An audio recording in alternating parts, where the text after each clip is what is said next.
अस्सलाम वालेकुम, hope you all are doing well. आज की वीडियो में हम क्लास फर्स्ट या बायोलॉजी से चैप्टर्स मार्क करेंगे कि कौन से चैप्टर्स हमारे पास zoology में इंक्लूड हैं और कौन से चैप्टर्स बॉटनी में इंक्लूड हैं। ठीक है, अच्छा, बुक हमारे पास एक ही है बायोलॉजी की। इसमें चैप्टर्स सेपरेट हैं, zoology के चैप्टर्स अलग हैं, बॉटनी के चैप्टर्स अलग हैं। ठीक है, इसी तरह से इनका पेपर भी सेपरेट होगा। ठीक है, और zoology और बॉटनी के एग्ज़ाम का जो टाइम ड्यूरेशन है वो है 2 आवर्स। 2 घंटे का पेपर होगा zoology का भी और बॉटनी का भी। अच्छा, अब जो हम चैप्टर्स मार्क कर रहे हैं इसका क्या फ़ायदा है, तो देखो जो चैप्टर्स के सीक्वेंस है ये zoology और बॉटनी के ऑर्डर में नहीं है। ठीक है, तो हम चैप्टर्स पहले से मार्क करेंगे ताकि जब हम अपनी प्रिपरेशन करें तो हमें अंदाज़ा हो कि हमने कितने चैप्टर्स zoology के कवर कर लिए हैं, कितने बाकी हैं और कितने हमने बॉटनी के कवर कर लिए हैं और कितने हमारे पास बॉटनी के चैप्टर्स रहते हैं।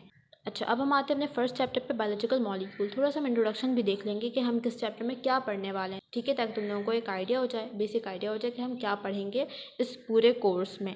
फर्स्ट चैप्टर है बायोलॉजिकल मॉलिक्यूल। ये चैप्टर पहले तुम लोगों ने नहीं पढ़ा क्लास मैट्रिक और 9th में, ये न्यू चैप्टर है। बायोलॉजिकल मॉलिक्यूल्स में हम मॉलिक्यूल को डिस्कस करेंगे like carbohydrate, protein, lipids, nucleic acid. ठीक है, तो ये चैप्टर zoology का है। ठीक है, zoology में इंक्लूड है।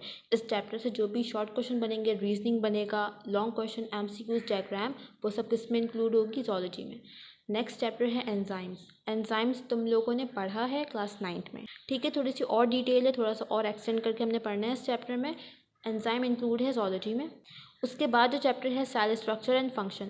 सेल स्ट्रक्चर एंड फंक्शन में तुम लोगों ने ये भी पढ़ा है क्लास 9 में। ठीक है, इसमें हम क्या पढ़ते हैं, डिफरेंट सेल ऑर्गेनल्स। ये चैप्टर है बॉटनी का। उसके बाद है बायो एनर्जेटिक्स। बायो एनर्जेटिक्स भी तुम लोगों ने पढ़ा है क्लास 9 में, जिसमें हम ग्लाइकोलाइसिस और क्रेब्स साइकिल्स पढ़ते हैं। ठीक है, तो ये चैप्टर भी किसका है, बॉटनी का। उसके बाद जो चैप्टर्स हैं ना, ये न्यू चैप्टर्स हैं। ठीक है, ये तुम लोगों ने पहले नहीं पढ़ा। ए सेलुलर लाइफ।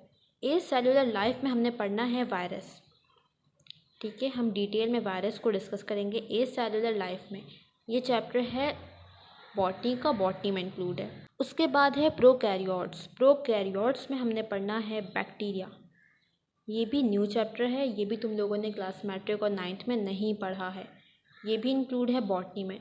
ठीक है, उसके बाद है प्रोटोक्टिस्ट एंड फंजाई। इस चैप्टर में मेजर हमने फंजाई को डिस्कस करना है और उसके साथ ही कुछ और ऑर्गेनिजम्स हैं, ये भी न्यू चैप्टर है, ये भी किस में इंक्लूड है, बॉटनी में। नेक्स्ट है डाइवर्सिटी अमंग प्लांट्स। इस चैप्टर में किंगडम प्लांटी को हम डिटेल में डिस्कस करेंगे। ठीक है, ये चैप्टर भी किस में है, बॉटनी में।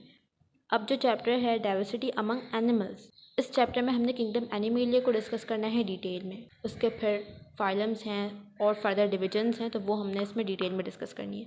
अच्छा, नेक्स्ट है forms and function in plants. अच्छा, इस चैप्टर में डिफरेंट टॉपिक्स हैं। ठीक है, इस चैप्टर में हमने प्लांट के डिफरेंट प्रोसेस पढ़ने हैं। इसमें हमने पढ़ना है गैशियस एक्सचेंज भी हम पढ़ेंगे प्लांट्स में, इसमें हम ट्रांसपोर्ट भी पढ़ेंगे प्लांट में, इसमें हम न्यूट्रिशन पढ़ेंगे प्लांट में, इसमें हम पढ़ेंगे होम्योस्टैसिस। ठीक है, तो ये डिफरेंट टॉपिक्स हैं, इनको कंबाइन करके इन्होंने एक सेपरेट चैप्टर बना दिया है, forms and function in plant. पहले इस तरह से नहीं था, पहले हम गैशियस एक्सचेंज के चैप्टर में ही एनिमल में भी पढ़ते थे गैशियस एक्सचेंज और प्लांट्स में भी पढ़ते थे। इस बार इन्होंने क्या किया है, सेपरेट कर दिया चीज़ों को। ठीक है, तो ये चैप्टर कम्प्लीटली हमारा बॉटनी का है। और पहले जो ओल्ड बुक थी उसमें कुछ चैप्टर्स ऐसे थे जो zoology में भी इंक्लूड थे और बॉटनी में भी। उस चैप्टर में जो प्लांट रिलेटेड टॉपिक्स थे वो बॉटनी में आते थे और जो एनिमल रिलेटेड टॉपिक्स थे वो zoology में आते थे, जबकि इस बुक में ऐसा नहीं है। इस बुक में जो चैप्टर्स हैं वो कम्प्लीटली zoology के हैं या फिर कम्प्लीटली बॉटनी के हैं। नेक्स्ट चैप्टर है होलोजोइक न्यूट्रिशन। इस चैप्टर में हमने न्यूट्रिशन के बारे में पढ़ना है। ठीक है, डिफरेंट एनिमल्स में और साथ ही साथ ह्यूमंस में। इस चैप्टर में हमने ह्यूमन डाइजेस्टिव सिस्टम को डिटेल में डिस्कस करना है और ये चैप्टर किस में आएगा, zoology। नेक्स्ट चैप्टर है सर्कुलेशन। सर्कुलेशन में हमने क्या पढ़ना है, सर्कुलेटरी सिस्टम। ह्यूमंस में सर्कुलेशन कैसे होती है, हार्ट का पूरा स्ट्रक्चर पढ़ना है, ब्लड वेसल्स को पूरा पढ़ना है, फिर लास्ट में हम पढ़ते हैं कुछ डिजीजेस। ठीक है, तो उसी तरह से हमने कुछ डिजीजेस भी डिस्कस करनी है और लास्ट में एक टॉपिक है इसमें लिम्फेटिक सिस्टम का, वो भी इसी चैप्टर में इंक्लूड है। ठीक है, ये चैप्टर है zoology का। अच्छा, अब नेक्स्ट चैप्टर है इम्यूनिटी। इम्यूनिटी में हमने पूरा इम्यून सिस्टम डिटेल में डिस्कस करना है, कितनी टाइप्स हैं इम्यून सिस्टम के, कितने कंपोनेंट्स हैं, काम कैसे करता है इम्यून सिस्टम, और लास्ट में कुछ डिसऑर्डर्स। ये चैप्टर भी किसका है, zoology का। लास्ट चैप्टर है गैशियस एक्सचेंज। ठीक है, गैशियस एक्सचेंज पढ़ चुके हो तुम लोग पहले भी क्लास मैट्रिक में। इसमें हम क्या पढ़ते हैं, रेस्पिरेटरी सिस्टम, ठीक है। तो इसमें हमने पढ़ना है ह्यूमन रेस्पिरेटरी सिस्टम पूरा, और लास्ट में फिर कुछ डिसऑर्डर्स। ये चैप्टर भी किसका है, ज़ूलॉजी का, ठीक है। तो ये मार्किंग थी, तुम लोग अपनी बुक में चैप्टर्स के आगे लिख लो कि ये ज़ूलॉजी का चैप्टर है या फिर बॉटनी का है, ठीक है। अब नेक्स्ट वीडियो से इंशाल्लाह हम चैप्टर नंबर 1 बायोलॉजिकल मॉलिक्यूल्स को स्टार्ट करेंगे।